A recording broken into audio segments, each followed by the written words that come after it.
nangyari sa'yo? Bakit pawis na pawis ka? Ma, may trabaho na ako. Talaga, nak? Wow, congrats, nak! May trabaho ka na. Congrats, nak. Ma, makakatulong na rin ako sa inyo. Pati sa mga kapatid ko. Makakabawi na rin ako sa inyo. Salamat sa Diyos, nak. Para sa'yo talaga yung trabaho na yan. Tahan na.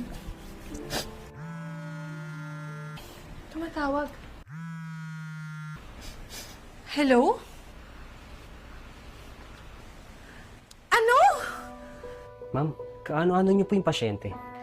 Dok, anak ko po siya. Ano po nangyari sa anak ko, Dok? Nahimatay po siya sa trabaho dahil sa overfatigue. Buti nga po, nadala agad dito sa ospital.